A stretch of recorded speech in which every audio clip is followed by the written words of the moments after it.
ဒီတော့အဲ့လိုမင်္ဂလာပါခင်ဗျာမင်္ဂလာပါတာမင်္ဂလာအဲ့တော့အခုဒါဟိုဒီချင်းလေးအကြောင်းလေးတွေကျွန်တော်ရှေ့မှာလည်းပဲပြောပြပါတယ်မေးပါတယ်အခုကတော့ဒါတကြောပြန်ပေါ့နော်ဒီအာနာရှင်ကိုစန့်ကျင်တဲ့နေရာမှာဒါပြီးခဲ့တဲ့ရက်တွေကလည်းပဲဟိုဒီချင်းလေးနဲ့ရှင်းနိုင်ဆိုတာလည်းပြည်သူတွေကဒါကိုဖွင့်ကြတယ်ဇံမုန်းတွေတီးကြတယ်အဲ့ဒီအခင်းချင်းလေးပေါ်မှာဒါဦးရဲ့အရင်လေးကိုအရင်ပြောပြပါအောင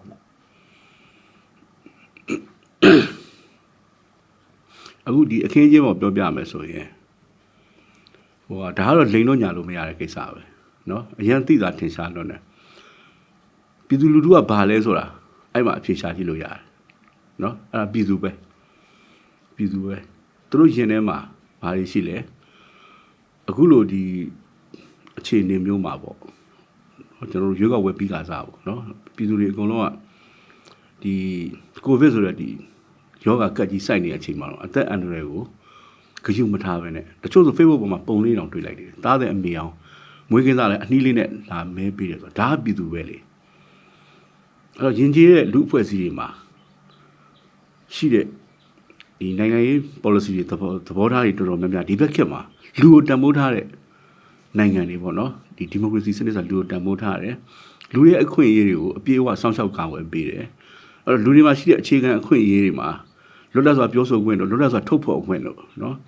ဆိုတော့အဲ့ဒီဥစ္စာတွေအရာအားလုံးရဲ့အနှစ်ချုပ်ကတော့ဒီ democracy စနစ်ပေါ်မှာပဲတွားလို့ရတယ်အာဏာရှင်စနစ်တို့ဘာလို့မဟုတ်ကွန်မြူနစ်ဝါဒတို့ဘာလို့မှအဲ့လိုတွားလို့မရဘူးဒီအာဏာရှင်ဆန်စနစ်တွေပေါ့အဲ့တော့ပြည်သူတွေကလှက်လိုက်လင်းလင်းနဲ့ဒီကပ်ဘေးကြီးကိုတော့မှပဲအန်တုပြီးတော့မဲလာပေးတယ်ဆိုတဲ့ဟိုကပြည်သူလူထုကဒီမိုကရေစီစနစ်ကိုဘယ်လောက်လိုလားတောင်းတနေတယ်ဒီလောက်ဒီဟိုအသက်ရှူချက်မွန်းချက်ပြီးတော့နှစ်50နေလာတဲ့အခြေအနေမျိုးလူထုကမနေကြတော့ဘူးဆင်းရဲတာချမ်းသာတာအဓိကမဟုတ်လူရဲ့တဘာဝမိမိရဲ့ဒီလူဖြစ်ရခြင်းအပေါ်မှာတန်ဖိုးထားခံရတာမျိုးလေးစားခြင်းခံရတာမျိုးလူတိုင်းလိုလားတယ်အဲ့တော့အဲ့ဒီအရာကိုပေးနိုင်တဲ့ဒီစနစ်ကဒီမိုကရေစီစနစ်ပဲရှိတယ်ဒီမိုကရေစီစနစ်ဆိုတဲ့နေရာမှာဒီမိုကရေစီနာမည်ခံထားတဲ့အတုအယောင်တွေကိုပြောတာမဟုတ်ဘူးတကယ်ဒီမိုကရေစီလိုချင်တာเนาะ real လိုချင်တယ်အဲ့တော့ဒီဥရောနိုင်ငံကအခုအဲ့ဒီကိုသွားဖို့အတွက်စူးစမ်းနေရတာသူများတိုင်းပြည်လိုလွယ်လွယ်နဲ့စူးစမ်းလို့ရတာမဟုတ်နှစ်50ရှိပြီအဲ့တော့လူထုရဲ့ဒုက္ခနဲ့လူထုရင်တွေကဒီတောကပဲခေါ်မလားပရိဒေဝပဲခေါ်မလားလောက်ကင်ရှာဖွေစားတော့ရလဲကြက်တဲတယ်နောက်တစ်ခုရှိတာအာဏာရှင်တပိုင်းဖြစ်နေတဲ့ဒီမိုကရေစီမျိုးမှာအခုထိလည်းကြောက်နေလက်နေရတော့မယ်ဒီမိုကရေစီလို့ပြောပြီးတော့ចောင်းသားတွေတပိတ်မောက်တော့လူမြင်ကွင်းမှာပဲရိုက်နှက်ကားတွေပါမှန်နေရိုက်ခွဲတဲ့ဒ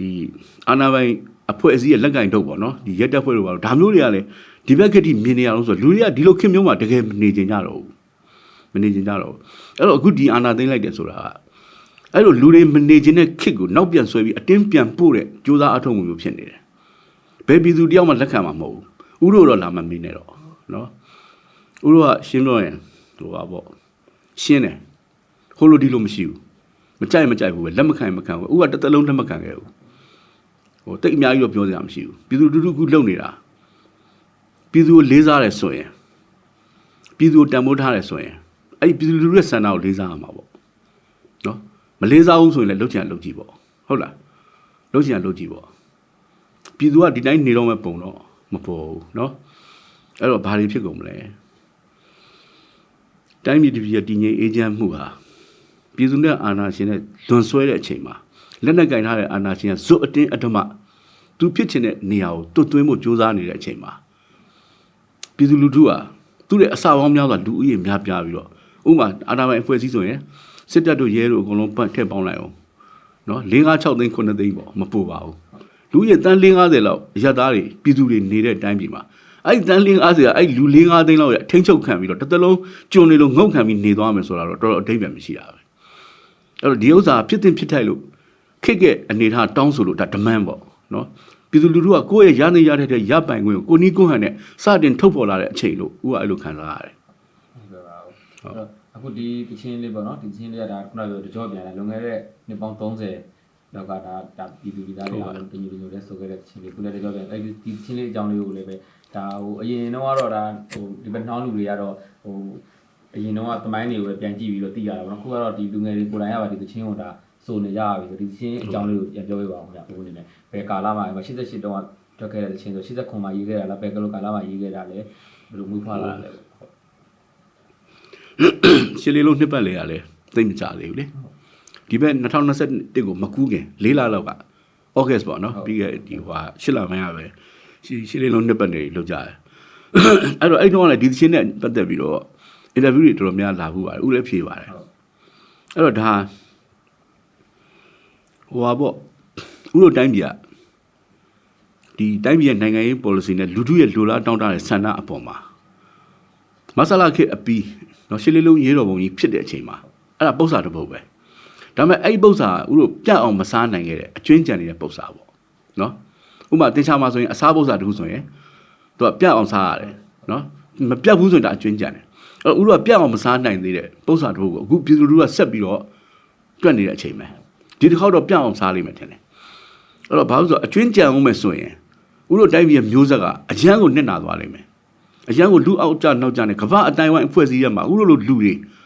းတို့နဲ့ဒူမျိုးချင်းတူရင်မှတူမယ်နော်အသားရောင်တွေမတူဘူးဘာသာစကားတွေမတူဘူးနိုင်ငံရေး policy တွေမတူဘူးအဲ့လိုလူတွေကမ္ဘာပေါ်မှာတန်းပေါင်းထောင်နဲ့ချီပြီးတော့နေထိုင်နေကြတယ်ဦးတို့ကဘာဖြစ်လို့အဲ့ဒီလူတွေလိုမနေနိုင်ရမှာလဲဘသူကအဲ့လိုလူတယောက်ကတခြားတိုင်းပြည်ကမ္ဘာပေါ်မှာရှိတဲ့တခြားအရက်ဒေသတွေမှာနေတဲ့လူတွေလိုဗမာပြည်ကလူတွေကဘာဖြစ်လို့မနေရမှာလဲဘာဖြစ်လို့မနေနိုင်ရမှာလဲအဲ့လိုနေခွင့်ရောဘသူကဘာနဲ့ဘလောက်ကြာပိတ်ဆို့ထားနိုင်မှာလဲတဘာဝမကြပါဘူးနော်ဦးပြောချင်တာဦးမှာပုံကိုယ်ရည်တွေမရှိပါဘူးပုံကိုယ်ရည်တွေမပြောချင်ဘူးပုံကိုယ်ရည်ဆိုတဲ့သဘောကသူ့ဘာသူဥပဒေတွေကရှိပါတယ်လေတိုင်းပြည်ခစ်ခေါင်းသွားမယ်တီတီတက်နဲ့အေးချမ်းချမ်းဖြစ်သွားတဲ့အခါအဲ့ဒီဘာခေါ်မလဲအယုတ်တွန်တဲ့နေကြားမှာပေါ့နော်အဲ့ခါတော့ဥပဒေမဲ့ကျူးလွန်ခဲ့တာတွေလက်ထက်မှာအာဏာရှိတယ်ဆိုရင်မလျှော့ဩစာသုံးပြီးတော့ကိုကျိုးစည်းပွားရှာခဲ့ကြတာတွေလူအသက်တွေကိုတန်ဖိုးမထားပဲနဲ့တစ်ဖက်သက်ဥပဒေစီရင်ခဲ့တာတွေအကုန်လုံးအယုတ်တွန်လိုက်မယ်အဲ့တော့ဥပကုပြောချင်တာကတော့လက်ရှိအခြေအနေဟာပြည်သူလူထု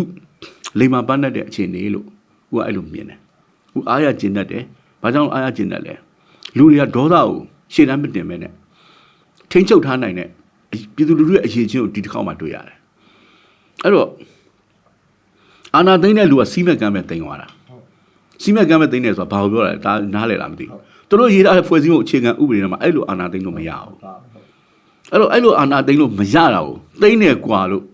သိန်းတဲ့အချိန်မှာသူတို့ကစီကံမရှိတဲ့အချိန်မှာတန်တော်အားသိမှုကောင်းတယ်ပြည်သူလူထုကစီကံရှိနေတယ်အဲ့တော့ပြည်သူလူထုစီအခုဒီဌာနဆိုင်ရာဝန်ထမ်းတွေအစိုးရဌာနဆိုင်ရာအကုန်လုံးမှာအခုသူကလည်းသူကမ်ပိန်းတွေလုပ်လာတယ်နော်ဒီအခုတစ်ခေါက်ဖြစ်တဲ့လူထုအာခံမှုပေါ့နော်လူထုအုံကြွမှုဟာလူထုရဲ့တော်လှန်မှုဟာ88တောင်းရလို့ပဲခေါင်းဆောင်မရှိပါဘူးနော်ခေါင်းဆောင်မရှိပါဘူး88တောင်းလည်းတကယ်တမ်းကျတော့ခေါင်းဆောင်မရှိပါဘူးနောက်မှခေါင်းဆောင်စိုးတွေအရှုပ်ပေါ်လာတာပြည်သူလူထုရင်ပတ်တဲ့ဆန္ဒကတော့ဒါသူအမှန်တိုင်းပဲရိုးရိုးသားသားပဲပြည်သူလူထုကနိုင်ငံရေးအာဏာလိုချင်တာမဟုတ်ဘူးလူလိုနေချင်တာထပ်ပြောမယ်နော်ပြည်သူလူထုကနိုင်ငံရေးအာဏာလိုချင်တာမဟုတ်ဘူးဘယင်လှုပ်ချင်တာမဟုတ်ဘူးသမရတွေဝင်ကြီးတွေဖြစ်ချင်တာမဟုတ်ဘူးပြည်သူလူထုကလူလိုနေချင်တာလူအခွင့်အရေးအပြည့်အဝနဲ့အေးအေးချမ်းချမ်းနဲ့နော်တရားသဖြင့်ရှာဖွေစားတောက်ပြီးတော့လုံခြုံတဲ့ဘဝမျိုးမှာလူတွေကနေကြတာအဲ့လိုနေလို့မရသေးလို့အခုပြဿနာတွေကအခုထိတက်နေတာအဲ့တော့အခုဒီနိုင်ငံရေးမှာလည်းဟိုခေါင်းဆောင်ဒီခေါင်းဆောင်တွေအကြောင်းလာမပြောနဲ့ဦးလည်းစိတ်ဝင်စားဘူးဦးကပြည်သူလူထုကိုပဲလေးစားတယ်နော်ပြည်သူလူထုရဲ့တန်ဖိုးအားကိုးတယ်ယုံကြည်တယ်ဦးတစ်သက်လုံးလည်းစားရသည်ဖြစ်စေမစားရသည်ဖြစ်စေထမင်းကတော့ကိုယ့်အကိုရှာစားလို့ရပါတယ်ဦးတို့လည်းလူညံ့နေမှာမဟုတ်ပဲတကယ်တမ်းရက်တည်ရင်ပြည်သူလူထုဘက်ကပဲရက်တည်တယ်နောင်လည်းရက်တည်သွားမယ်တစ်သက်လုံးလည်းရက်တည်သွားမယ်သေတဲ့အထိသက်ဆုံးတိုင်ဘာလို့ဆိုပြည်သူလူထုဘက်ကိုကြည့်ရင်ပြည်သူလူထုကဒေါဘရမက်တက်နေတာမဟုတ်ဘူးပြည်သူလူထုကအာဏာကိုငန်းဖမ်းနေတာမဟုတ်ဘူးပြည်သူလူထုကရိုးရိုးသားသားသူရဲ့ရပိုင်ခွင့်နဲ့လူတယောက်အဖြစ်ရပိုင်ခွင့်ရဲ့ဆောင်းရဦးပြောသလိုပေါ့နော်သူတို့တကယ်ထိုက်တဲ့တရားသဖြင့်ရတဲ့အခွင့်အရေးတွေဆုံးရှုံးနေလို့သူကဒါဝဲပြန်လို့ကျင်တာဥပမာလေသမားတွေဆိုသူတို့လေတွေအသိမခံနိုင်ဘူးရိုးရိုးလေးပဲနော်သူ့လေကိုဘယ်သူမှသွားမသိဘူးဆိုသူ့လေတဲ့သူလေတချွန်ချွန်နဲ့စင်းရတာချမ်းသာတာဗမာလူမျိုးကဂရုမစိုက်ဘူးနော်ဗမာလူမျိုးကပျော်ပျော်နေတတ်တာလွတ်လွတ်လပ်လပ်နေတတ်တဲ့လူမျိုးအဲ့တော့အခုကအဲ့လိုမဟုတ်မတရားသဖြင့်သူကဥပဒေပြဋ္ဌာန်းထားတဲ့ဥပဒေကိုတိုင်းမှာတစ်ဖက်သက်ဖြစ်နေတဲ့အခါကျတော့မတရားလာလောက်ခံရင်လည်းဥတို့တိုင်းပြည်မှာတုံ့ပြန်နိုင်ဖို့အားကောင်းတဲ့ဥပဒေမရှိဘူးပြည်သူလူထုကာဝယ်စောင့်ရှောက်မယ်ဒီအတွက်ကိုဒီ2008ဖွဲ့စည်းပုံအခြေခံဥပဒေဆိုတာကြီးကဥတို့တိုင်းပြည်အတွက်အစိတ်အတောက်ပဲနော်ပြည်သူလူထုတစ်သက်လုံးကြုံလီနေအောင်နှိမ့်ချနေအောင်ခေါင်းငုံပြီးနေအောင်ရေးထားတဲ့ဥပဒေမျိုးဖြစ်နေတယ်အဲ့တော့အဲ့လိုဥပဒေမျိုးနဲ့အုပ်ချုပ်တဲ့တိုင်းပြည်တစ်ပြည်မှာအခုလိုအဖြစ်အပျက်တွေဖြစ်လာတာဘာမှမဆန်းဘူးဥပဒေကခိုင်မှမခိုင်လုံတာနော်တရားမျှတခြင်းမရှိဘူး အဲ့တော့အခုဖြစ်ဖြစ်ဒီတရားမျှတမှုရှိတဲ့ဥပဒေတခုပေါ်ထွက်လာဖို့အတွက်ဒါခြေလမ်းအစဆိုရင်လည်းဥကကြိုးဆိုပါတယ်နော်ဥရောကဒါပဲလို့ညာဥကလည်းနိုင်ငံရေးသမားမဟုတ်ဥကဘယ်ပါတီမှလည်းမဝင်ဘူးအဲ့ဒီဆိုရလို့ရှင်ဘရင်ဖြစ်ချင်တာတို့ဝင်ဖြစ်ချင်တာတို့အမတ်ဖြစ်ချင်တာတို့ဥရောကအဲ့လိုယူနေတဲ့ယူသွတ်နေတဲ့လူတွေမဟုတ်ဘူးဥရောကအေးချမ်းချမ်းယူသားဥကိုယ်တိုင်လည်းလွတ်လွတ်လပ်လပ်ဒီတိုင်းပြည်မှာနေချင်တယ်မဟုတ်မဟုတ်မမှန်ဘူးမတရားလုပ်နေတယ်အဲ့ဒီကောင်ကရှင်ဘရင်ဖြစ်လက်ညှိုးငေါင်းထိုးပြီးတော့ပြောလို့ရတဲ့ခစ်မျိုးဥရောကလိုချင်တာအဲ့တော့ဘယ်သူမှမဟုတ်တာလုပ်လို့မရတဲ့ခစ်ဖြစ်မသွားဘူးလား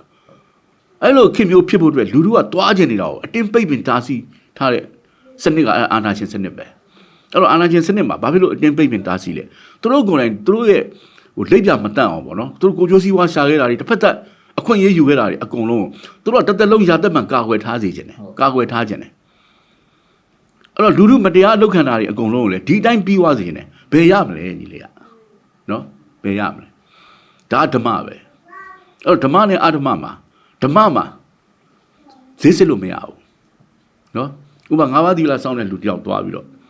အရက်တော့မတောက်ဥစားနည်းနည်းတော့တောက်လို့ရတယ်လို့နော်ဒါမှမဟုတ်လဲလူတတ်တဲ့ကိစ္စမဟုတ်လူဆိုးတော့တတ်လို့ရတယ်ကွာဆိုတာမဟုတ်ဒါမှမဟုတ်၅ပါးသီလမှာမရှိဘူးဓမ္မမှာမတတ်နဲ့ဆိုမတတ်နဲ့ပဲသူများအသက်ကိုမတတ်တာလူဆိုးဖြစ်ဖြစ်လူကောင်းဖြစ်ဖြစ်ဘယ်သူမှမတတ်ရအောင်အဲ့တော့ဓမ္မရဲ့သဘောကအဲ့လိုသွားတာသူကစင်ကြင်ပေးလို့မရဘူးနိုင်ငံရဲ့အဲ့လိုမဟုတ်ရှုပ်ကြည်နှက်ချင်တယ်နော်ဒီလူကတော့လူဆိုးမို့လို့သူတို့လက်ညှိုးထုတ်လိုက်တဲ့လူကနေထိုင်လူကောင်းကလည်းလူဆိုးဖြစ်ဖြစ်သွားတာပြီးရင်ထောင်ထဲသွားတာအဲ့တော့ဒီလိုခင်မျိုးကိုဥတို့သားသမီးတွေလက်ထက်အထိပါမသွားစေချင်ဘူးအဲ့တော့ဟိုပါပေါ့ရှင်းရှင်းလင်းလင်းနဲ့ပြပြတသားပြောရရင်ဒီပု္ပ္ပာပြတ်အောင်စားရမယ်ပု္ပ္ပာပဲအကျွင်းအကြံထားရလို့မရတော့ဘူးเนาะအဖြူလို့အဖြူလိုက်မဲလည်းမဲပလိုက်တော့ဟုတ်လားဖြူရင်တကယ်ကို white တကယ်ကိုဖြူစင်တန့်ရှင်းနေရမယ်အဲ့လိုအနေမျိုးထိသွားနိုင်မှာဥတို့တိုင်းပြန်ကောင်းတော့မှာဗမာလူမျိုးကလွတ်လပ်နဲ့သာကိုယ့်အရေးချင်းအစွမ်းစားကိုထုတ်ဖော်ဝင်ပြုလိုက်ပါကမ္ဘာမှာဗမာလူမျိုးကြောက်ရတဲ့လူမျိုးမရှိပါဘူးဗမာလူမျိုးနဲ့တော်တယ်လို့ပို့ပြီးတော့ညံကောင်းတယ်ဆိုတဲ့လူမျိုးလည်းမရှိပါဘူးဥတို့လူမျိုးကအဲ့လိုလောင်းရိပ်မိပြီးတော့ကိုညက်ခံထားတဲ့အတွက်အကုန်လုံးကြုံတီးကုန်တာအဲ့တော့ဆက်ဆုပ်ပါတယ်ယွန်စရာလည်းကောင်းပါတယ်ဒီလိုအာနာသိန်းတာမျိုးဥမထောက်ခံဘူးအခုပြည်သူတွေကဥတချင်းကိုစိုးနေကြတယ်ဒီတချင်းကဒီလိုအချိန်လေးမှာဒီလိုစိုးဖို့ရည်ရွယ်ချက်နဲ့ရေးခဲ့တာပဲစိုးကြပေါ့မအောင်မြင်ခြင်းစိုးကြပေါ့ဒါပဲပေါ့အဲ့တော့ဒီတချင်းကဒါကိုကျွန်တော်တို့ဆိုလဲဒါသမိုင်းကနေကြားခဲ့ရတာပေါ့ဒီဘက်ခင်မှာတော့ဒါတွေကိုဒါကိုသမိုင်းတစ်ခုအနေနဲ့ကန်တုံးတစ်ခုအနေနဲ့ထားမဲ့တချင်းတွေလို့ပဲသတ်မှတ်ထားတာပါဒါခုဆိုလည်းပဲဒီလိုမျိုးပြန်ဆိုရလိမ့်မယ်လို့သူကမှထင်မထားဘူးပေါ့နော်ခုဒီတချင်းတွေပဲပြန်ပြီးတော့ဒါကိုတော်လန်နေရတာပေါ့ဥအနေနဲ့ရောအဲ့လိုမျိုးဒီတချင်းကိုပြန်ဆိုရလိမ့်မယ်လို့တွက်ဆထားတာမျိုးရှိလားမထင်မဲ့တဲ့ဟာပြောအဲ့ဒါတော့ဒီလိုပါဥရောအနုပညာတွေကိုတိုင်းပြည်ကြောင်းကိုသိတယ်ကိုပြည်သူလူထုအကြောင်းလည်းကိုသိတယ်တိတ်ဖိနှိပ်လုံးရင်တိတ်မွန်းကြလာရင်ပြည်သူလူထုဆိုတာအုံကြွတဲ့သဘောရှိတယ်အုံကြွတော့ဒီချင်းကပြန်ဆိုအောင်ပါပဲအဲ့ဥကိုအင်တာဗျူးတွေကမေးဖို့ပါတယ်ဒီလိုတချင်းမျိုးနောက်တစ်ချိန်အဲ့လိုလူထုအရေးခင်းနေဖြစ်ရေးအောင်မလားဥကရေးချင်သိမရှိဘူးဘာလို့လဲဒီတချင်းဟာရှင်းပြောရင်ဒီကဘာမကျေဘူးဆိုတဲ့တချင်းရဲ့နောက်ကွယ်မှာရှစ်လေးလုံးရေးတော်ပုံတော့ကြာဆုံးသွားတဲ့အညာတော်တွေအမည်မသိတဲ့လူတွေကိုတိုင်းပြည်လွတ်မြောက်ခြင်းလို့ကြာရနေရပါဝင်ခဲ့တဲ့အညာတော်တွေတည်သွားတာအများကြီးပဲဘယ်မှကပီးတင်မခံရအောင်ဘယ်သူမှမောက်ကမထိုးဘူးအဲ့တော့ဒီလူတွေကအသက်တွေတန်ဖိုးမရှိလို့လားအဲ့လောက်တန်ဖိုးရှိတဲ့အသက်တွေနဲ့ဒီလိုရင်းနှီးမြုပ်နှံနေပဲထားပါတော့လေအဲ့ဒီစကလုံးမဲ့သုံးအောင်ဥရောမှာအကျိုးမြတ်မှမရှိတာဘာမှအမျက်ဆုံးသေချာထွက်မလာအောင်ဒီ2008ဖွဲ့စည်းမှုအခြေခံဥပဒေအောက်မှာဒီမိုကရေစီရတဲ့အောင်ဖြစ်တဲ့ဥစ္စာတချို့ကဒါနဲ့ပဲဒါတော့မှဒါအောင်မြင်မှုပဲလို့ဆွတ်ထင်တာဥကပြောခဲ့ဘူးလေဒါအောင်မြင်မှုမဟုတ်ဘူးဥတို့အလိန်ခံနေရတာအဲ့တော့အခုဒီအလိန်ခံတဲ့ကိစ္စကြီးကဘူးပေါ်လို့ပေါ်လာတဲ့အချိန်ပေါ့နော်အဲ့တော့အာနာရှင်သည်ဥပဒေကိုသူပဲပြဋ္ဌာန်းတယ်သူ့ဥပဒေအောက်မှာပြည်သူလူထုကညွှန်ကြားတဲ့ပုံကိုပေါ့နော်ဒီခေါင်းဆောင်ပေါ့အဲ့လိုလူတွေရှိလာတဲ့ခါကျတော့အဲ့ဒီဥပဒေအောက်မှာတရားဥပဒေနဲ့နေထိုင်မှာစီကံနဲ့နေထိုင်မှာလို့ပြောဆိုလာတဲ့အချိန်မှာပြည်သူလူထုကလွတ်မြောက်ခြင်းတဲ့စကားဒီဆန္ဒရှိတဲ့ခါကျတော့ပြောသမျှစကားကိုအကုန်နားထောင်တယ်ဥပမာဒေါအောင်ဆန်းစုကြည်ပဲဖြစ်ဖြစ်တခြားတူပဲဖြစ်ဖြစ်သူတို့ကစူပမှုတွေမလုပ်ပါနဲ့အကြမ်းဖက်မှုတွေမလုပ်ပါနဲ့နော်လို့ပြောရင်ပြည်သူလူထုကအဲ့လိုမလုပ်ရင်လွတ်မြောက်မလားလွတ်မြောက်မှဆိုရင်အဲ့တိုင်းပဲနေမယ်ဆိုတကယ်နေခဲ့တာပြည်သူလူထုကအဲ့တော့သူ ပြဋ္ဌာန်းထားတဲ့ဥပဒေအောက်မှာပဲရွေးကောက်ပွဲတွေလုပ်တယ်တချို့ဆိုပြောတယ် no vote တွေပါတယ်တော့ဦးလို့ကလည်း internet မှာပြောခဲ့ပါတယ်เนาะ interview တွေမှာဟိုဘလို့အခြေအနေမှာပဲရောက်ဦးတော့အရှုံးပေးလို့တော့မဖြစ်ဘူးเนาะဒီဥပဒေကိုမကြိုက်လို့မဲမပေးဘူးဆိုရင်ဟိုဘက်ကပုံကိုယ်တွေကပိုတော်မှပဲပျော်သွားအောင်မယ်ဘာလို့သူတို့လိန်ညာထားတဲ့ဥပဒေအောက်မှာသူတို့ပဲဆက်ပြီးတော့ရှင်ပြန်လုပ်နေရတာမျိုးအစိုးရလုပ်နေရတာမျိုးသူတို့ကကြိုက်တယ်တော့သူတို့ကြိုက်တယ်လို့ခြေလင်ခွင့်ရတာတော့ဥပဒေကိုမကြိုက်တာတော့ထားတော့မဲမပေးရင်သူတို့ခြေလင်ခွင့်ရမှာအဲ့ခြေလင်ခွင့်တော့ငါတို့မပေးဘူးနော်အဲ့တော့ငါတို့ရအောင်ယူမယ်အဲ့အတွက်ကိုမဲပေးတဲ့နယ်မဲပေးတဲ့ဆိုလိုက်တာနဲ့တက်နေမယ်2000ဥပဒေကိုထောက်ခံနေဆိုတဲ့အဓိပ္ပာယ်မသက်ရောက်ပါဘူးလက်ရှိရောက်နေတဲ့လက်တွေ့အခြေအနေကဒီလိုအခြေအနေမျိုးမှာရှုံးတာတော့ရှုံးနေမကြိုက်တဲ့ဥပဒေအောက်မှာနေရတော့မှန်တယ်ဒါပေမဲ့ဒီလိုမဲပေးရမယ်ဆိုတဲ့အချိန်မှာတော့အဲ့ဒီဥရောမကြိုက်တဲ့ဖွဲ့စည်းမှုအခြေခံအောက်မှာပဲပြည်သူလူထုကတစုတစည်းနဲ့နေပြီးတော့ကိုယ့်ဘက်ကလှုပ်လို့ရသလောက်လှုပ်တဲ့သဘောမျိုးနဲ့ဥကမဲပေးစေချင်တာဒါကြီးကိုထောက်ခံတာမဟုတ်ဘူးဒါကြီးအသက်ရှည်သွားဖို့အတွက်ဒီအစိုးရကိုမဲပေးနေတာမဟုတ်ဘူးဥရောမဲပေးခဲ့တဲ့အစိုးရလည်းဒီ2008ဖွဲ့စည်းပုံအခြေခံဥပဒေကြီးကိုဖျက်သိမ်းပြစ်နိုင်တဲ့အထိပြုပြင်ပြောင်းလဲပြစ်နိုင်တဲ့အထိနော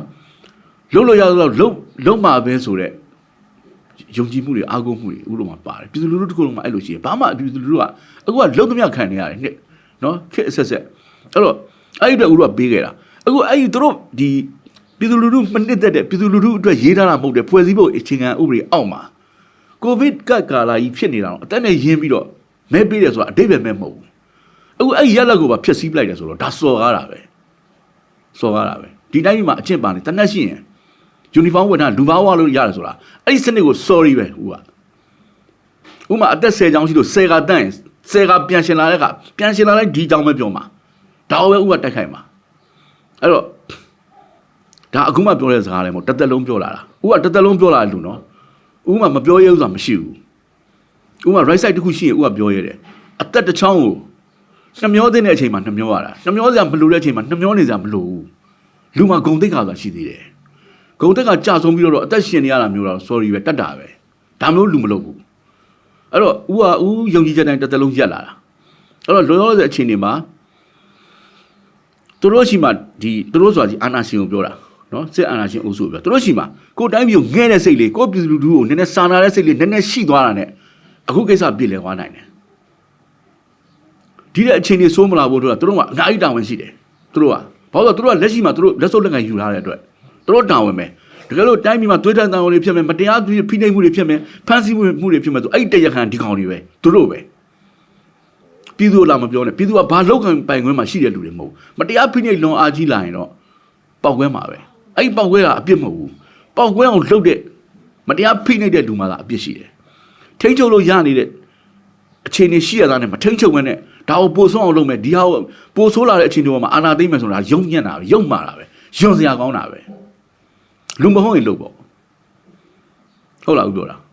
ာလူဆိုရင်တော့လူချင်းညှိလို့ရပါတယ်ဟုတ်လားအရေးကြီးတာဦးတို့ညှိရမယ်အခုအာနာရှင်ဆိုတဲ့လူတွေမှာလူတွေပါလာဖို့အရေးကြီးတယ်လူဆိုရင်တော့ညှိလို့မရစရာမရှိဘူးလူချင်းဟုတ်တယ်မလားလူမဟုတ်ရင်တော့ညှိလို့ရမှာမဟုတ်ဘူး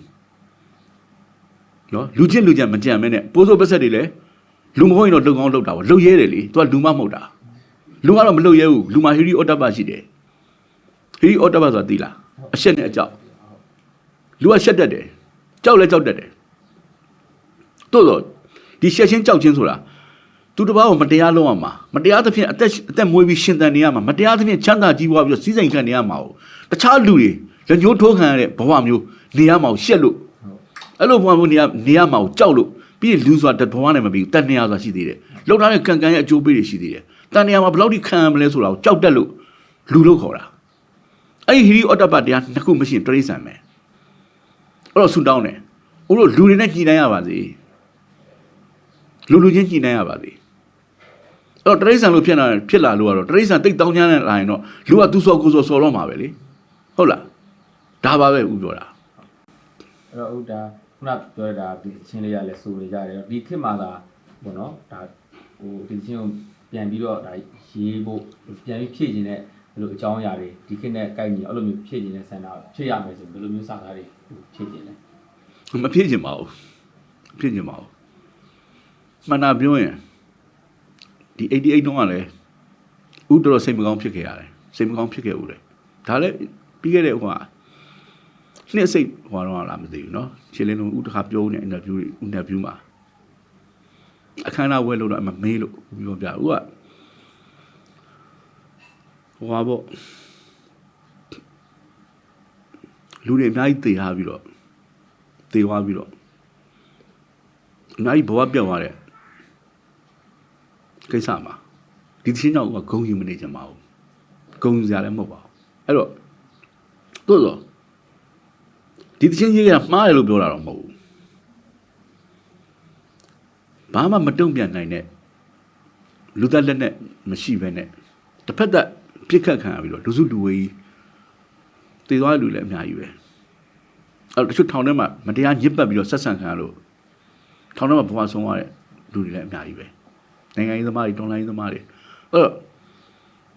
အဲ့နိုင်ငံရေးသမားတော်လိုင်းရေးသမားဆိုတာတခြားလူတွေမှမဟုတ်ပဲဒါအရက်သားတွေပဲမခံမရနိုင်လို့ထွက်လာကြတာလူကြောက်တာပေါ့လူတိုင်းကြောက်တာပေါ့လူဆိုတာတေမှာကြောက်တယ်နှိမ့်ဆက်ခံမှာကြောက်တယ်စင်စင်ရဲနေရမှာကြောက်တယ်မတရားပြုမှုခံမှာကြောက်တယ်ဒါပေမဲ့အဲ့ဒါတွေအကုန်လုံးကကြောက်ရင်တန်းလန်းနေပဲဥတို့တစ်တလုံးအဲ့တိုင်းပဲနေလာခဲ့ရတာမတိမသားတစ်မျိုးတိတိသားတစ်မျိုးတခါတည်းကျဖြောင်ကြတခါကျပေါ်တင်မိုက်ရိုင်းတာမိုက်ကြီးခွဲတာပေါ့လှုပ်တယ်ကွာဘာဖြစ်လဲလူလူကအဲ့လိုအဆက်ဆံခံနေတာ250ရှိပြီကြော်ပြီအဲ့တော့ကဘာပေါ်မှာရှိတဲ့နိုင်ငံတွေရာကျော်ရှိပါတယ်ဒီတနိုင်ငံကတော့တစ်သက်လုံးဒီလိုပဲနေတော့လို့ဥတို့ဘယ်သူအများဘယ်ဖျားသခင်အများဥတို့ဓာတ်ရိတ်တော်ပေးထားလို့ဟုတ်လားဥတို့ညံ့လို့သာဒီလိုခံနေရတာပေါ့တခြားလူတွေတခြားတိုင်းပြည်လို့တူတူတန်တန်မနေနိုင်ရခြင်းအကြောင်းရင်းမှာဥတို့ကိုယ်တိုင်ပြောညံ့တာတွေဘယ်လိုခေါ်မလဲခေါင်းဆောင်တွေလောက်ခဲ့တဲ့လူတွေပြောညံ့တာတွေအကုန်ပါတယ်အဲ့တော့ဒီဥစ္စာကိုတော့လူတွေမျက်စိတွေနားတွေပွင့်လာရင်ပြည်သူလူထုကခေါင်းဆောင်အားမကိုရရင်ကိုယ့်ကိုယ်ပဲအားကိုရတော့မယ်ဟုတ်တယ်မလားအဲ့တော့ခေါင်းဆောင်ဆိုတော့လိုအပ်တယ်ဦးစီးဦးဆောင်လုပ်မဲ့လူအမယထာတွဲတွဲဆိုတော့စက်ခေါင်းတော့တကယ်လိုတယ်ဘာလို့ဆိုတော့ကျန်တဲ့တွဲတွေကစက်ခေါင်းဆွဲတဲ့နောက်လိုက်ရတာအဲ့တော့ခေါင်းဆောင်ကစက်ခေါင်းလိုနေရာမျိုးမှာဆွဲတဲ့နေရာမှာဖြည်းဖြည်းလေးဆွဲနေဟိုနားရဒီနားရလုံနေလဲခရီးမရဘူးနော်အဲ့တော့အရန်အမြန်ကြီးဆွဲလို့ရှိရင်လေဘရိတ်မအုပ်နိုင်လို့နော်တခုခုနော်အက်ဆီဒန့်ဖြစ်သွားနိုင်တယ်အဲ့တော့လေးလေးမှန်မှန်နဲ့လမ်းကြောင်းမှန်မှန်ပေါ်မှာတီတီတက်တက်နဲ့တတိရှိရှိနဲ့ကိုယုံကြည်စိတ်ချတဲ့စိတ်အပြည့်ပြည်သူလူထုကိုလည်းယုံကြည်စိတ်ချတဲ့စိတ်အပြည့်နဲ့သာခေါင်းဆောင်ကသူရှိသင့်ရှိလိုက်တဲ့အရှိန်တိုင်းမှန်မှန်ကြီးခုံမောင်းခဲ့မယ်ဆိုရင်ရပ်ပေးစရာမလိုတဲ့နေရာမှာရပ်စရာမလိုဘူးနော်သူကအာနာရှင်ဖြစ်နေလို့ရပ်ခိုင်းလို့အမျိုးသားရင်ကြားစေးကြောင့်မိစိမ့်ပြပြီးညှိပါတယ်ဆိုတဲ့ဟာမျိုးတကယ်လို့ရပ်စရာမလိုဘူးဆိုတဲ့မိစိမ့်မျိုးကြောင့်ဥလို့ရပ်စရာအောင်မလို့ဆက်ပြီးတော့သွားရမယ်ဘာလို့ဥလို့ရှိမှခရီးပန်းနိုင်ရှိတယ်တရားသဖြင့်ရပ်ရမယ့်နေရာဆိုရင်တော့ဒါမှမဟုတ်လေအဲ့လိုရပ်ပေးတဲ့နေရာအကျိုးရှိမယ်ဆိုရင်တော့အဲ့လိုရပ်ပြီးစကားပြောတာမျိုးဒီယထာဒီစက်ကောင်းတို့ရဒါသူ့တာဝန်ပဲလေသူလှုပ်သိရဒါပေမဲ့မရက်ရမယ့်နေရာတွေပါရှောက်ရက်ပြီးတော့မလှုပ်သိမလှုပ်ထိုက်တဲ့ဥစ္စာတွေပါရှောက်ပြီးတော့ဟိုနားရက်လိုက်ဒီနားရက်တဲ့လှုပ်နေရင်ဥရောခရီးရောက်တော့မှာမဟုတ်ဘူးเนาะတလေလေနဲ့အဲ့တော့အခုဒီအဖြစ်တွေအခုကြုံနေတာပဲဥကတခုပဲဥပြည်သူလူထုဥတနာတယ်ခေါင်းဆောင်တွေတော့ sorry ပါခေါင်းဆောင်ဆိုတာပြည်သူလူထုအချက်100လောက်ရိုက်ခံရမှာသူကနေရွယ်လေးနည်းနည်းလိန်ဆွဲခံရတာပါနော် sorry ပါကိုအကာအကွယ်မဲ့နေတဲ့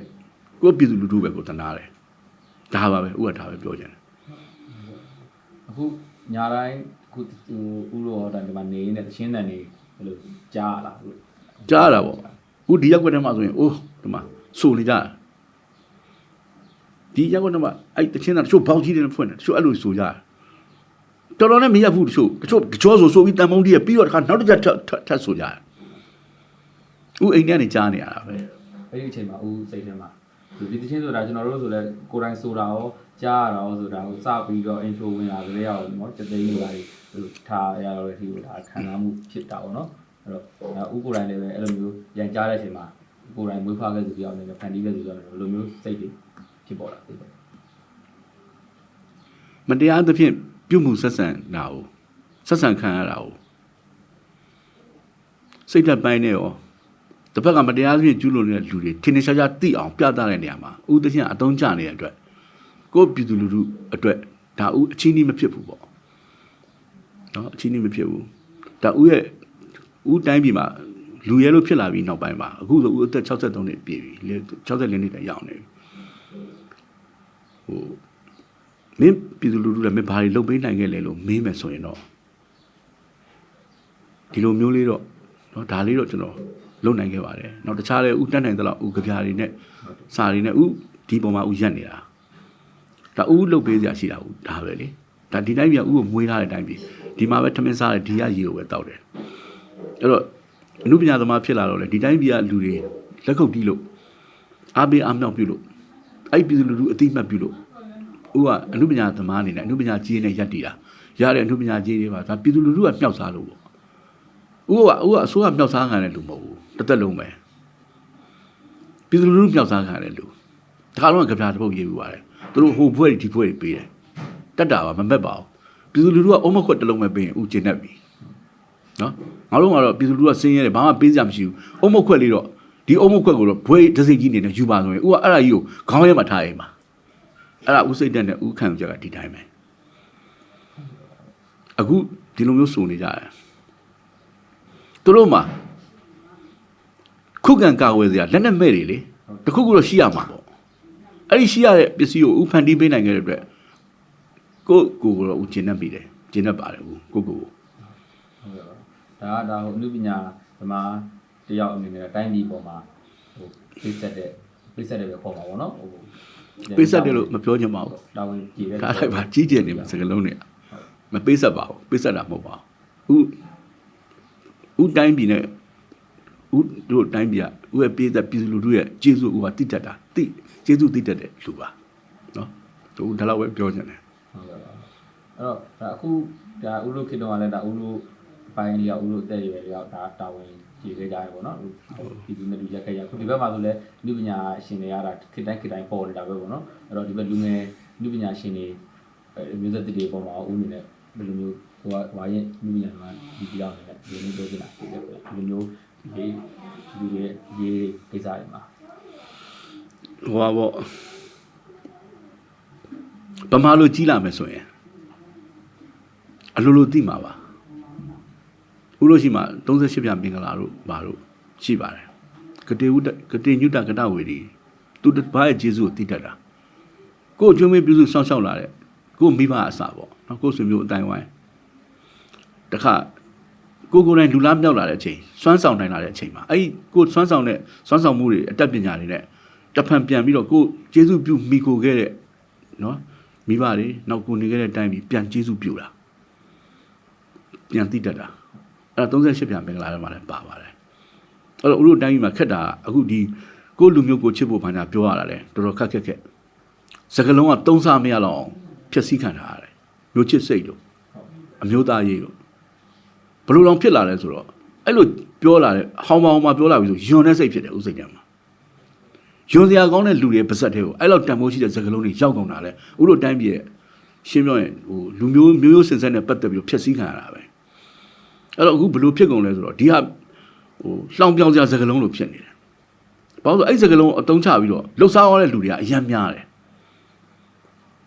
နော်ကြည့်ရင်တော့အာနာတွေနဲ့တာဝန်တွေယာတို့တွေနဲ့ဒါပေမဲ့ဒီစကလုံးကိုလှုပ်ရှားစရာလိုပဲလှုပ်သွားကြတယ်သူတို့ကတကယ်တိုင်းပြည်ချစ်ခဲ့ရင်ဗမာပြည်ဒီလိုတော့မဖြစ်ဘူးပြည်သူလူထုဒီလိုတော့မနေရဘူးဘလို့နေရထိုင်ရလဲဆိုတာလိန်လို့မှမရတာအဲ့တော့ဦးပြောချင်တဲ့မျိုးချစ်စိတ်ဆိုတာဒါမျိုးမဟုတ်ဘူးဦးတို့လူမျိုးကမျိုးချစ်စိတ်ဆိုအော်နေစရာမလိုပါဘူးဗမာလူမျိုးကကိုမျိုးကိုချစ်ပြီးသားဘာလို့လဲဆိုငယ်စဉ်တောင်ကြီးတွေကတွင်တင်ဆုံးမလာတဲ့စာပေတွေယဉ်ကျေးမှုတွေကဦးတို့တိုင်းပြည်ဒလိอ่ะရှင်းပြောလူတွေကကျေးဇူးကိုသိတတ်ရတာမိဘမပြောနဲ့ထမင်းတလို့တော့ကျွေးပွင့်တော့ကျေးဇူးသိဖို့ဆုံးမတွင်တင်တဲ့လူမျိုးဦးတို့ဒလိอ่ะအဲ့လိုသွားတာအဲ့တော့တခုရှိတယ်တချို့အဲ့ကျေးဇူးနဲ့ပတ်သက်ပြီးအယူလွဲနေတဲ့လူတွေရှိတယ်ဘလို့လွဲလဲဆိုတော့ဓမြကြီးကခေါ်မွေးလိုက်တယ်ဓမြကြီးကမွေးစားသားပေါ့တခိုးကြီးကခေါ်မွေးတခိုးကြီးကမွေးစားသားပေါ့ဒါပေမဲ့တခိုးကြီးဓမြကြီးကျွေးမွေးစောင့်ရှောက်ခဲ့လို့တခိုးကြီးဓမြကြီးလူသားသမားကြီးကမွေးစားခဲ့လို့ကျွေးမွေးပြုစုစောင့်ရှောက်လို့အရွယ်ရောက်ပြီးလူလားမြောက်လာတဲ့အချိန်မှာဒီတခိုးကြီးဓမြကြီးလူသက်ကောင်ကြီးကကျေးဇူးရှင်ကြီးဖြစ်နေအဲ့တော့အဲ့ဒီကျေးဇူးရှင်ကြီးရဲ့ကျေးဇူးကိုဆက်တဲ့အနေနဲ့ကျေးဇူးရှင်ကြီးဓမြတိုက်တဲ့ခါမှလည်းဝင်တိုက်မယ်ကူပြီးတိုက်ပေးမယ်ကျေးဇူးရှင်လူတက်တဲ့ခါကျတော့လည်းကူပြီးတက်ပေးမယ် ကျေးဇူးရှင်သူများပစ္စည်းခိုးတဲ့အခါတိုင်းပြည်ပစ္စည်းခိုးတဲ့အခါကျတော့ဝိုင်းခိုးမယ်ခုပြီးခိုးပေးမယ်အဲ့ဒါကြီးကိုတို့ကျေးဇူးဆက်နေတယ်လို့ထင်နေတဲ့လူတွေကတော့လူပြင်းလူညံ့နေပေါ့ဓမြကြီးကမွေးတော်လဲဓမြတိုက်ပြီးကျေးဇူးဆက်စရာမလိုပါဘူးတခြားနည်းတွေနဲ့ဆက်စရာအများကြီးရှိပါတယ်ဒါလူရဲ့ကံကြမ္မာပဲမလွဲတာမရှောင်တာလို့နော်ဓမြကြီးရဲ့ကျေးဇူးနဲ့မကင်းမဲ့နဲ့လူဖြစ်လာလို့ဓမြကြီးကျေးဇူးကိုသိတယ်ဆိုရင်တော့စောစောကပြောလို့၅ပါးသီလလို့လူကျင့်ဝတ်တို့နဲ့လူကိုပြန်ထိန်ပြီးတော့ကျေးဇူးဆိုတာတခြားနည်းနဲ့ဆက်လို့မရဘူးလားနောက်ဆုံးအမှန်ကန်ဆုံးကျေးဇူးဆက်နေရတော့ဒီဓမြကြီးကိုတော့လူကောင်းဖြစ်အောင်ကိုကျေးဇူးနဲ့ဥတို့တိုင်းပြည်ကျေးဇူးဆက်နေရလွဲမှားနေတာဒါမှမဟုတ်ဒီစစ်ကျွန်းဘဝမှာစစ်ဘူအဆက်တို့ကျေးဇူးဆက်ပုံဆက်နေရအဲ့လိုဖြစ်နေဓမြကြီးကျေးဇူးကိုဓမြတိုက်တဲ့နည်းနဲ့ပဲဆက်တယ်ကိုယ့်အိတ်ထဲလည်းထည့်တယ်ဒီတိုင်းပြည်ဘယ်လိုလုပ်လူဖြစ်တော့မှာလဲပြီးတော့တို့ပါဇက်ကနေအမျိုးသားရေးတို့မျိုးချစ်စိတ်တို့អော်တယ်ဒါအတုတွေပဲဟုတ်တယ်မလားမျိုးချစ်စိတ်အစ်အမျိုးသားရေးစိတ်အစ်ကျေးဇူးတည်တတ်တဲ့မင်္ဂလာတရားအစ်တကယ်ရှိရင်လူမှန်းသိပြီလူအုံနောက်ပါလာပြီတွင်တင်ဆုံးမမှုတွေအောက်မှာကြီးလာပြီဆိုရင်ဘယ်ဟာဓမ္မလဲဘယ်ဟာအာဓမ္မလဲဘယ်ဟာလှုပ်တဲ့လဲဘယ်ဟာမလှုပ်တဲ့ဘူးလားဆိုတာတော့လူကခွဲခြားတတ်တယ်အဲ့ဒီခွဲခြားတဲ့ဉာဏ်တွေကိုအဲ့နေရာမှာကျတော့မသုံးဘဲနဲ့ကျေးဇူးပဲဆွတ်ဆက်နေတော့ဓမ္မကိုဓမ္မတိုက်တဲ့နည်းနဲ့ကျေးဇူးဆွတ်ဆက်နေတော့အဲ့ဒါကိုကျေးဇူးတည်တတ်တယ်ဆိုပြီးတော့လက်ကုပ်တီးနေတဲ့လူတွေရှိသေးတယ်ခမရတို့များများလက်ကုပ်တီးပြီးခမရတို့အိမ်မှာဓမ္မတိုက်ခံရမယ်ဥကဒါပဲပြောချင်တာနော်ဥတို့တိုင်းပြတကယ်ကမောက်ကမနော်ဥတို့တိုင်းပြတကယ်စောင်းနေတာမဟုတ်တဲ့နောက်ကိုလိုက်တယ်ဘာသာရေးအကြောင်းပြတယ်လူတွေအကုန်လုံးကြည့်လိုက်တော့မတူတော်တွေဖြစ်နေတယ်မဟုတ်တဲ့နီးနေအကုန်ချမ်းသာကြီးပေါင်းအောင်လုပ်တယ်အဲ့ဒီအကျိုးစီးပွားကိုထိလိုက်လူသက်ရှာရှင်တတ်မယ်အဲ့ဒါမတူတော်ပေါ့အဲ့မတူတော်ကကျေးဇူးပြုခဲ့လို့ငါတို့ရဲ့ကျေးဇူးရှင်ကြီးထိတော်မှာပဲဆိုပြီးတော့ပြည်သူလူထုပဲတနက်ပြောင်းလှည့်လာရင်တော့အဲ့ဒီကျေးဇူးဆက်နေရတော်တော်ကိုအတိညာခေါင်းပါတယ်စိတ်ညုံတရားမရှိတဲ့လူမဆန်တဲ့ကျေးဇူးဆက်နေဖြစ်နေမှာပေါ့အဲ့လိုမှန်မှန်ကန်ကန်လမ်းအမှန်ရောက်ဖို့တွင်တင်ညွန်ပြပေးနိုင်တဲ့ပညာရေးနယ်ပယ်ဆရာမတွေဆိုတာလေဒီတိုင်းပြည်မှာအစင်းရဲဆုံးပဲပြစ်ထားတယ်သူတို့မှဘာအခွင့်အရေးမှချမ်းသာကြီးပွားဖို့မရှိဘူးရထားတဲ့ဓာတ်ကလေးနဲ့လောက်အောင်ဆရာဆိုပြီးတော့လူတို့သူများအယိုသေးတံမှာလဲစိုးရသေးတယ်ဟုတ်လားတိုးတော့သူတို့တွေမနဲ့ခုခံကာဝယ်ပြီးနေကြရတာအဲ့လိုတနာစရာကောင်းတဲ့လူတွေဗမာပြည်မှာအများကြီးပဲအလွှာသေးသေးမှရှိတယ်ဒါတွေတော့ပြုပြင်ပြောင်းလဲဖို့မလုပ်ခွင့်နဲ့သူတို့ကိုသူတို့ကျေးဇူးရှင်ကြီးတွေလို့ဟုတ်လားထစ်ကနေရှင်တနက်ကလေးတပြားပြားနဲ့ဘာလုပ်မှလဲဒါသူတို့နေတဲ့အတိုင်းပြည်ပဲဟုတ်တယ်မလားသူတို့အဖေမိဘတွေနဲ့သူတို့ကမွေးလာတဲ့သားသမီးတွေတစ်ချိန်မှတစ်ခုမေးလိုက်ပြန်မဖြေနိုင်တော့အောင်မဖြေရဲလောက်အောင်ဖြစ်စရာအလုပ်တွေသူတို့အများကြီးလုပ်ခဲ့ပြီးပြီတော်တော့ပေါ့ရက်တန်းရက်တော့ပေါ့အဖက်စေလို့ရပါတယ်တော်တာဝေကရဖို့ကောင်းတဲ့စကားတစ်ခွန်းရှိတယ်တစ်သလုံးမှားလာပါစေတဲ့အကျိန်ရာထောင်တိမ့်တမ်းမကမှားလာပါစေတခါလေးမှန်လိုက်တာနဲ့လူတယောက်ချက်ချင်းဘုံကပြောင်းသွားတယ်တခါလေးမှန်မှုပဲအရေးကြီးတယ်တကယ်အရေးကြီးနေတဲ့နေရာတိုင်းပြည်ရဲ့တကယ်တော့ကိုကင်ထားပြီးတော့တိုင်းပြည်ရဲ့ကောင်းကျိုးဆိုးကျိုးတွေကိုဆောင်ရွက်နိုင်တဲ့ပုံကိုယ်တွေကတစ်သက်လုံးမှားလာပါစေတခါလေးမှန်လိုက်တာနဲ့တတိုင်းပြည်လုံးငြိမ်းချမ်းသွားပြီးတော့တိုးတက်သွားမှာပျော်ရွှင်သွားမှာအဲ့ဒီကုဆိုတာတို့နတ်ပြည်တီတောင်ပို့နိုင်ပါတယ်ဒါတော့ဒီလိုလမ်းကြောင်းကြတော့မလိုက်ပဲတလွဲဆိုရင်ကောင်းပြီးတော့မဟုတ်တဲ့နေရာမှာအမွှေးပေါင်တဲ့လူတွေအဲ့တော့ဘာပြောစရာရှိမလဲအဲ့တော့ကိုယ့်တဘောပဲလေလူဆိုတာကိုလုံးသမျှကုသိုလ်ဒီတာဝန်ယူထားပြီးတော့တာဝန်ကိုခေါင်းဆောင်တာတို့တာဝန်မခံတာတို့ကဒါနိုင်ငံရေးလောကမှာကြီးတယ်ဒါတွေဥမပြောချင်ဘူးဒါပေမဲ့ရိုးရိုးစကားလေးပဲပြောပါမယ်ကံရဲ့အကျိုးပေးပေါ့လှုပ်ထားပြီးတော့မှတော့ဒါကိုလှုပ်တာပဲလေတာဝန်မယူရင်လည်းယူရတာပဲဟုတ်တယ်မလားဘာလို့ဆိုတော့ तू ကထွက်ပြေးလို့မရတာအာကုသိုလ်ကံကုသိုလ်ကံထွက်ပြေးလို့မရဘူးနောက်ကနေပြီးတော့နော်နွားရှိရနေသွားတယ်နောက်ကလှဲပင်းရလိုက်တယ်ဟုတ်တယ်မလားထက်ချက်မကွာလိုက်တာထွက်ပြေးလို့မရဘူးအဲ့တော့ဒါတွေလာမှာပဲဟုတ်တယ်မလားဥ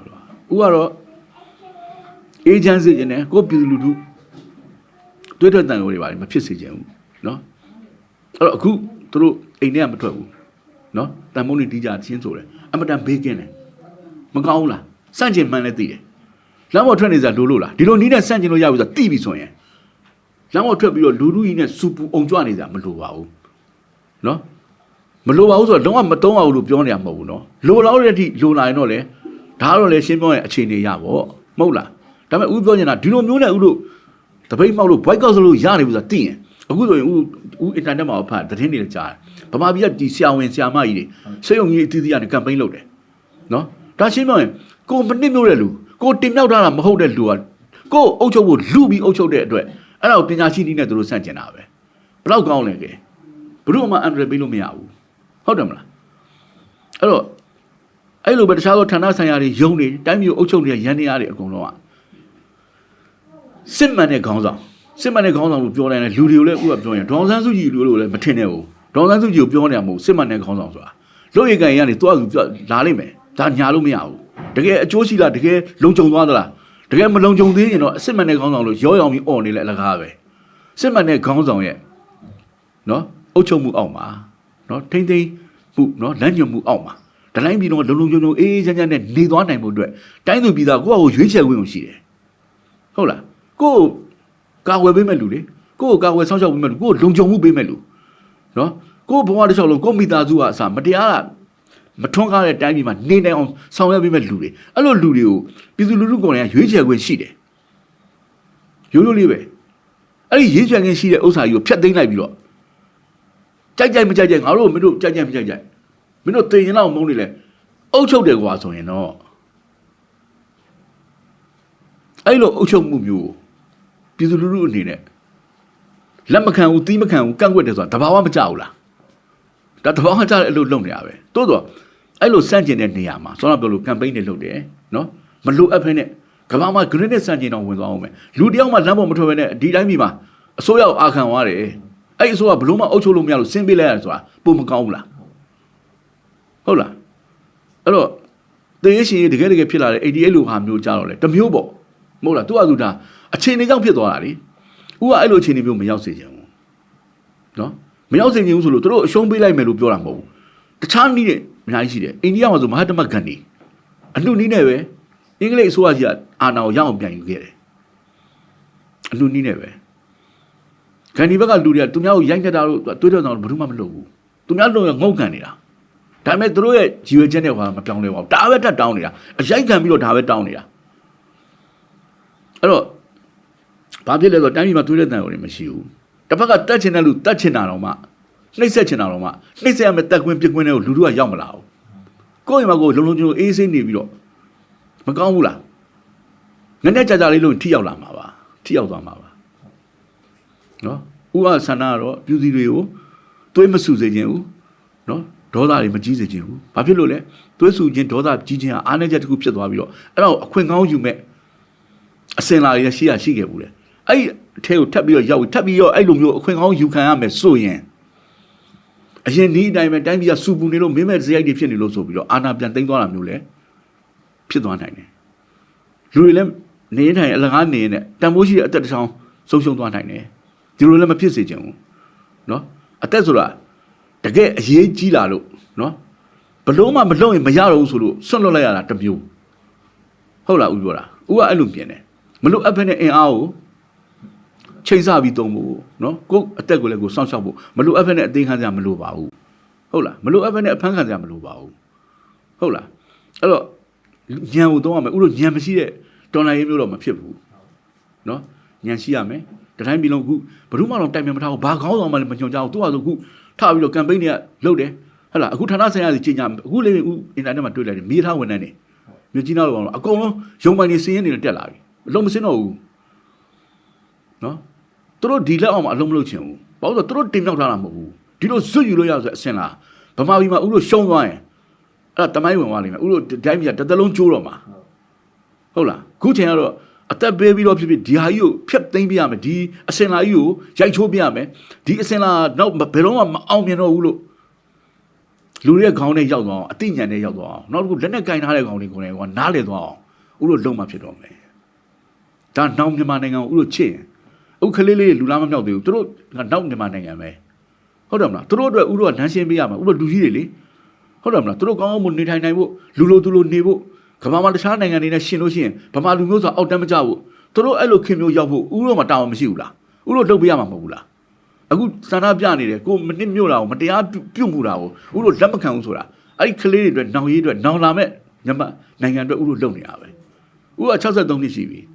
ဟုတ်လား4560နဲ့တော့တည်နေတဲ့ချိန်ကြီးမှာဥကနည်းနည်းတော့ကြော်နေပြီဟုတ်တယ်မလားအဲ့တော့ ရှင်းပြောရင်အသက်တစ်ချောင်းအတွက်ဥလုံနေရတော့မဟုတ်ဘူးသိကြတယ်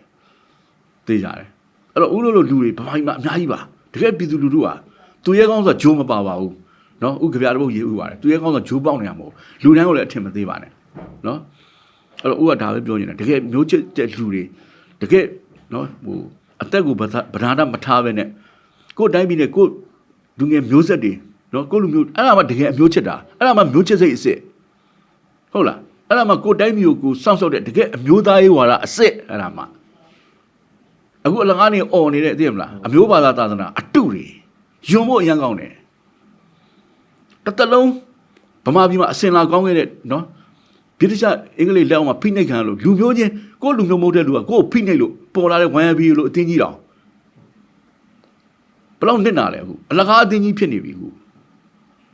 အခုပြောနေမျိုးချစ်စိတ်မျိုးကအဲ့လိုအတင်းမျိုးကနေပေါက်ဖွာလာတာအခုအဲ့ဒါတွေမရှိတော့ဘူးအဲ့တော့ဦးကဘာပြောချင်လဲဆိုတော့သူတို့နှစ်560လဲကခဲ့ပြီးပြီနော်ဘာဇက်တော်မှလည်းမသိဘူးနော်မိုးကလည်းလင်းကနေပြီဟိုတော့ကြပြားတွေရှိတယ်လို့ရေးကြတာရှိပါတယ်ဘာမှလည်းဟိုအောင်မြင်မှုမရှိဘူးဟုတ်လားအဲ့တော့သူတို့ကပြောမှာပါအောင်မြင်မှာသူတို့ကမတရားသဖြင့်ချမ်းသာနေတာဟုတ်စီစဉ်ဥစ္စာတွေမတရားသဖြင့်ပိုင်ဆိုင်နေတာဟုတ်ဘယ်အချိန်ပြည့်လက်ညှိုးထုံးရင်ဘာစင်ကြေပေးမှာတော့ဟုတ်လားမင်းမိဘအဖေမင်းဘယ်ကလာလဲကဲမင်းအခုစစ်ဘိုလ်ကြီးတော့ဖြစ်နေဘိုလ်ချုပ်ကြီးတော့မင်းဘယ်ကလာကျွန်တော်ကအညာမြို့အကျုံးဘောကလေသမားမိသားစုပေါက်ဖွာလာဟုတ်ပြီဒါဆိုမင်းမိဘတွေကမိုးကောကကြောက်တထိတ်လည်းမဟုတ်ဘူးဟုတ်လားတွင်းစားမျိုးလည်းမဟုတ်ဘူးငကိုတွေကချမ်းသာနေတာလည်းမဟုတ်ဘူးမင်းစစ်ဘိုလ်ဖြစ်လာပြီးတော့မင်းကနောက်ကြတော့လူကြီးဖြစ်လာတယ်ဖြစ်နေယာရုတွေတက်လာပြီးတော့အခုမင်းအငိမ့်သားယူသွားပြီမင်းအရန်ချမ်းသာလာပြီလားမင်းအဲ့တော့လက်ကဘယ်လောက်ရလို့တော့ဟမ်ဘာစီဝါကြီးလုတ်ခဲ့တာလဲ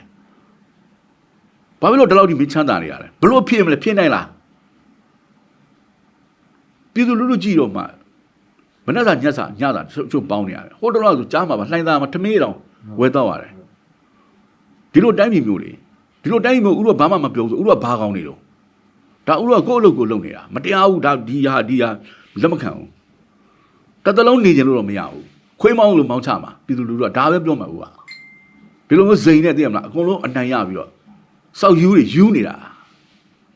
ပြောရင်တော့ဒေါသထွက်လာပြီအဲ့တော့ဒါပဲဥပြောနေတာဒါကြီးကမဟုတ်ဘူးအဓိပ္ပာယ်မရှိဘူးဘယ်သူတော်ကောင်းနှက်ကောင်းအလက်မခံဘူးဘယ်လူကောင်းသူကောင်းမှလက်ကုပ်မတီးဘူးလက်ကုပ်တီးနေတဲ့ဟာတွေကလည်းအဲ့လူတိရစ္ဆာန်လူပိတ်တာတွေပဲနည်းနည်းလေးပါလက်ကုပ်တီးတဲ့လူတန်းနဲ့ချီပြီးရှိတဲ့လူတွေမှာလူတွေ100 1000လောက်နဲ့ထောက်ခံဝဲလုံတာဘာစောက်ရေးပါလို့တော့ဟုတ်တယ်မလားသွားစမ်းပါနားထားလိုက်ဂိုင်းကြီးမှရွေပြီးတော့သွားနားလိုက်ဟုတ်လားဒါပဲဥပြောမှာအဲ့ကျွန်တော်တို့လည်းဒါနောက်မျိုးဆက်တွေရောဒီခုလက်ရှိပြည်စုံပန်ရလူတွေရောဥသချင်းရောလည်းပဲနောက်ပိုင်းနေမှာတော့ထပ်ပြီးတော့မစိုးရပါလိမ့်လည်းပဲဆူတောင်းရတော့အေးပေါ့ဥပြောဥပါတယ်ဒီလိုတချင်းဆိုရတဲ့ဒီတချင်းဆိုပြီးတော့လမ်းပေါ်ထွက်ရတဲ့ဟာမျိုးအဖြစ်မျိုးတွေမဖြစ်ပါစေနဲ့နောက်လည်းမဖြစ်ပါစေနဲ့လူတွေပဲသိလုံးလို့ဟုတ်လားတေချာစစကြီးတွေသူ့ဘက်ကိုပဲဇာတူတည်ထားတယ်ဆိုရင်တမျိုးဟိုကလူတွေကြီးပဲတည်တာအရက်သားတွေပဲတည်တာတိုင်းမျိုးလည်းခိုးဆိုးပြီးတော့ထမင်းစားနေတဲ့လူတွေလည်းမဟုတ်ဘူးတေချာလူတွေကြီးတဲ့လေသမားတွေចောင်းသားတွေအလုပ်သမားတွေအရက်တွေကလူကောင်းသူကောင်းတွေသိကုန်တာကိုတိုင်းပြည်ဟာတစ်ချိန်လည်းမဟုတ်နှစ်ချိန်လည်းမဟုတ်ဘူး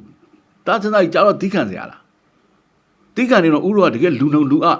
လူစင်မမီတဲ့လူတွေပဲဗမာပြည်ကလူတွေကအဲ့လိုဖြစ်သွားမှာလူဖြစ်ရှုံးတယ်ခေါ်တယ်အဲ့တော့လူဖြစ်မရှုံးကျင်တော့ကိုယ်လူသူလိုနေကျင်တော့ဗမာနိုင်ငံသားတယောက်ချင်းဟာလူသူနေနိုင်ဖို့အတွက်တော့ဥလို့ထုတ်ဖော်ရမယ်တောင်းဆိုရမယ်ဟစ်ကြွေးရမယ်ဘာမှမတရားတာမရှိဘူးတေဝါလည်းနှမျောစရာမရှိဘူးဥလို့ကောင်းအောင်ဒုက္ခတွေပဲရှိတယ်ဘာဖြစ်လို့လဲဥလို့တောင်းဆိုမှုတွေကမှန်ကန်တယ်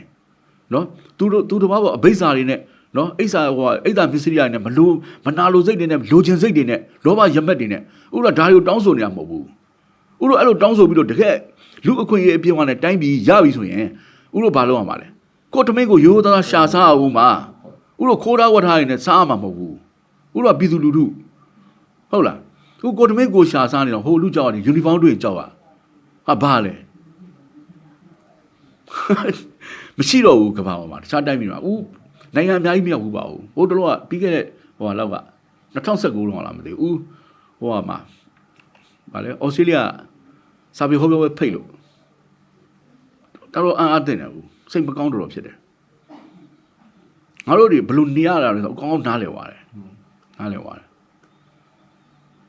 ဒီဘာအမျိုးဘာသာတာသလားသူတို့တိုင်းပြည်က passport မှာမှတ်ပုံတင်နေမှာတာဘာသာတရုတ်ဖြစ်ဖြစ်ကလားဖြစ်ဖြစ်ကချင်ဖြစ်ဖြစ်ရှမ်းဖြစ်ဖြစ်မွတ်စလင်ဖြစ်ဖြစ်ခရစ်ယာန်ဖြစ်ဖြစ်ဗုဒ္ဓဘာသာဖြစ်ဖြစ်ဘာမှမပါဘူးဦးတို့မှတ်ပုံတွေမှာလူမျိုးဘာသာရှောက်ရှက်ခတ်နေရတကယ်တိုးတက်ထွန်းကားနေတဲ့ကမ္ဘာနိုင်ငံတွေမှာလူပဲမင်းဘာလုပ်လဲမင်းနာမည်ပါမယ်မင်းကဒီနိုင်ငံသားဆိုဒါပဲဒီမှာအဲ့လိုတွေခွဲခြားပြီးတော့သိမလားအဲ့ဒါကခွဲခြားတာလူကိုခွဲခြားတာနောက်လူမရွေးပါနဲ့ပါဒီတိုင်းကြီးမှာနေပြီးတော့ကြီးလာတဲ့ကလားဖြစ်ဖြစ်တရုတ်ဖြစ်ဖြစ်ဒီတိုင်းပြည်ကထမင်းစားပြီးတော့ဒီတိုင်းပြည်ကမှတ်ပုံတင်ကင်ထားတယ်ဒီဦးတို့ရဲ့ဗမာစကားပဲပြောရင်ဒါဗမာနိုင်ငံသားပဲသူတို့သွားပြီးလူမျိုးကြားဆိုပြီးသွားတွေးမခွဲနဲ့လေဟုတ်လားအဲ့လိုလူမျိုးတွေကဦးတို့တိုင်းပြည်တိုးတက်အောင်ဝိုင်းပြီးအလုပ်လုပ်တဲ့ထဲမှာတော့သူတို့ကပါနေတယ်ဆိုဦးတို့ကသူတို့ကောင်းအောင်မဆက်ဆံမှာပေါ့လူချင်းဆက်ဆံမှာပေါ့ဦးတို့တိုင်းပြည်မှတ်ပုံတင်ကအစားအဲ့လိုခွဲခြားထားတယ်တော့မပြောချင်ပါဘူးထားလိုက်ပါပြောရင်တော့အများကြီးပဲပြောစရာတွေအခုမှခါးပြတ်ပြီးပြောလို့ပြတ်နေမယ်အဲ့တော့တခုပါပဲဟိုလူရင်ချုပ်ရင်ဓမ္မနဲ့အာဓမ္မမှာဗမာပြည်သူလူထုတရံလုံးကဓမ္မဘက်မှာရှိတယ်အာဓမ္မဘက်မှာလက်တဆုပ်လောက်ပဲရှိတယ်လက်တဆုပ်ပါလက်တဆုပ်နဲ့တနတ်နဲ့ပေါ့နော်ဒါပဲရှိတယ်ဥရောမှာတော့ဓမ္မနဲ့နော်တကယ်မှန်ကန်ဖြောင့်မတ်တဲ့အပေါ်မှာကိုပြည်သူလူထုကရတဲ့ရက်တီတဲ့ရက်တီတိုက်တဲ့ဥရောရထားတဲ့ဥရောရဲ့အတိတ်ကံအကြောင်းကြောင့်ရတဲ့မနုဿတ္တဒုံလဘလူဘဝဥရောလူလိုပဲနေခြင်းနဲ့လူလိုပဲစားမယ်လူတူတူနေနိုင်တဲ့ဘဝမျိုးရဖို့ဥရောတောင်းဆိုတာဒါပဲယာရုတွေပဲမတောင်းဘူးနော်အာနာတွေပဲမလိုချင်ဘူးတကယ်တော်တဲ့လူတွေအများကြီးပါတိုင်းပြည်အုပ်ချုပ်စေတနာလည်းတကယ်ရှိတဲ့လူတွေအဲ့လိုလူတွေတိုင်းပြည်အုပ်ချုပ်သွားတော့ပဲမြင်ကျင်တယ်နော်ပုံကိုရေးတွေလာမှပြောနေဘယ်သူအုပ်ချုပ်မှနော်ဥမာအခုလူတော်များပြောနေဒေါအောင်ဆန်းစုကြည်အုပ်ချုပ်မှဟိုလူအုပ်ချုပ်မှမဟုတ်ဘယ်လိုအုပ်ချုပ်တဲ့လူကောင်းဖို့ပဲလိုတယ်နော်ကောင်းရင်သူကမောင်ဖြူဖြစ်ဖြစ်မောင်နီဖြစ်ဖြစ်ဒေါ်ညိုဖြစ်ဖြစ်ဒေါ်မဲဖြစ်ဖြစ်မကောင်းရင်တော့ sorry ပဲချောင်းမယ်ဒေါအောင်ဆန်းစုကြည်ပဲလာမယ်သူမကောင်းလဲချောင်းဟုတ်လားတိုင်းပြည်တကယ်လိုချင်နေတာတကယ်ကောင်းတဲ့ခေါင်းဆောင်အဲ့လူကဒေါအောင်ဆန်းစုကြည်ဖြစ်နေမှာပေါ့ဖြစ်နေလဲဒါဘာကန့်ကွက်စရာရှိလဲလူကောင်းတယောက်ကိုမဟုတ်ဘူး तू ကမကောင်းဆိုရင်တော့ဘာထောက်ခံနေစရာရှိတော့အဲ့ဒါလဲ sorry ပဲလူမကောင်းရင်တော့ချောင်းတော့ဓမ္မပေါ်မှာပဲနေမယ်ပုံကုန်တော့မလိုက်ဘူးလူတယောက်ကဒီနေ့ကောင်းပြီနောက်နေ့ကောင်းချင်မှကောင်းတာ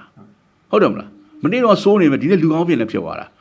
အဲ့ဒီဥစ္စာဒါဓမ္မစင်ပဲအဲ့ဒီပုံမှာတကယ်ရက်လာတဲ့လူတွေကိုပဲဥရုကြိုးစိုးရမှာဥရုခေါင်းဆောင်တွေနဲ့လက်ခံရမှာတိုင်းပြည်ကိုဆွဲသွားသမှာအထက်ကိုဟုတ်လားဥရုလက်ကုပ်ဝိုင်းတူးပြရမှာပေါ့ဘသူမဟုတ်လို့တော့ဒါတော့လာမလုံးနဲ့အဲ့ဒါပုဂ္ဂိုလ်ကိုးဝယ်တာဟုတ်တယ်မလားအဲ့ပုဂ္ဂိုလ်ကိုးဝယ်နေတော့ပုဂ္ဂိုလ်သေသွားတော့ဘယ်လိုလုပ်မလဲဒီတိုင်းတန်းတိုင်းကြီးကြံခဲ့ကြမှာဟုတ်လားဥပြောတာဓမ္မပေါ်မှာနေတာတော့မှန်ကန်တယ်ဘယ်ပုဂ္ဂိုလ်သေသွားဒီလိုမျိုးလုံးမဲ့လူတွေထဲမှာအများကြီးရှိတယ်ခွဲခြားမနေနဲ့ဘယ်သူမဟုတ်အရေးချင်းတကယ်ရှိမယ်တိုင်းပြည်ကိုတကယ်ချစ်မယ်တကယ်ကိုကြိုးစွမ်းမယ်တကယ်ဥဆောင်နိုင်တဲ့အရေးချင်းရှိတယ်ဆိုရင်ဥဆောင်ပါစေပေါ့ဥတို့တတိုင်းပြည်လုံးမှာရှိတယ်အယက်သားအားလုံးမှာအဲ့အခွင့်အရေးရှိတယ်ဘယ်အယက်သားဖြစ်ဖြစ်အကျော်သေးသားဖြစ်ဖြစ်စိုက်ကားသမားသားဖြစ်ဖြစ်ဟုတ်လားသူမှအဲ့လိုအရေးချင်းရှိတာဘာနိုင်ငံတကာဘွဲတွေမလိုပါဘူးဟုတ်လားလူချင်းစကားပြောနိုင်တယ်ဟုတ်လားနားလည်အောင်ပြောနိုင်တယ်ရှင်းပြနိုင်တယ်နောက်ပြီးတော့ဒသနာကောင်းတယ်အဘိဓမ္မာကောင်းတယ်နော်တိုင်းပြည်ကိုတကယ်ချစ်တယ်လို့ရကန့်ရဲ့အရေးချင်းလည်းတကယ်ရှိတယ်အမျှော်မြင်လည်းကြီးတယ်ဆိုရင်သူကစိုက်ကားသမားသားဖြစ်ဖြစ်ပေါ့တိုင်းပြည်အုပ်ချုပ်ပါစေပေါ့ဟုတ်တယ်မလားစိုက်ကားသမားလည်းရှိမှခိုးစားနေရမှာပဲသူကစိုက်ကားနှင်းပြီးတော့တရားသဖြင့်ရတဲ့ပတ်စံနဲ့သူရှာကျွေးလာတန့်တယ်ဥတော့အဲ့လိုလမ်းကြောင်းသွားရမှာဟုတ်တယ်မလားအခုတော့ဥတော့တိုင်းပြည်အဲ့လိုမဟုတ်ဘူးခက်တော့တော်ခက်တယ်အဲ့တော့တိတ်လည်းပြည်သူလူထုရဲ့အနေထားကိုလည်းနားလေပါတယ်ဒါမှမဟုတ်တိတ်လည်းမပြောချင်ဘူးဒါပေမဲ့အမှန်ဘက်ကိုရောက်လာစေချင်တယ်နော်ဓမ္မဘက်ကိုပုဂ္ဂိုလ်ကိုးကွယ်တဲ့ဘဝမျိုးမဖြစ်စေချင်ဘူးဒီမိုကရေစီကိုကာဝယ်ဆောက်ရှောက်နေရမှုမျိုးပဲဖြစ်ချင်တယ်လူတယောက်ကိုအခုဥတို့တိုင်းပြည်အခုအဲ့လိုလုပ်နေတာလူတယောက်ကိုဥတို့ကယ်နေရမဟုတ်ဘူးလူတယောက်ကိုမတရားလုပ်လို့တတိုင်းပြည်လုံးမတရားလုပ်ခံရလို့ဥတို့အဲ့လိုဖြစ်နေတာအဲ့လိုနားလည်ရမယ်ဟုတ်တယ်မလားလူတယောက်တော့တတိုင်းပြည်လုံးအသက်ပေးစရာမလိုပါဘူးဟုတ်တယ်မလားအဲ့ဒါတော့ sorry ပဲဥအမိုးကြောင့်လက်မခံဘူးနော်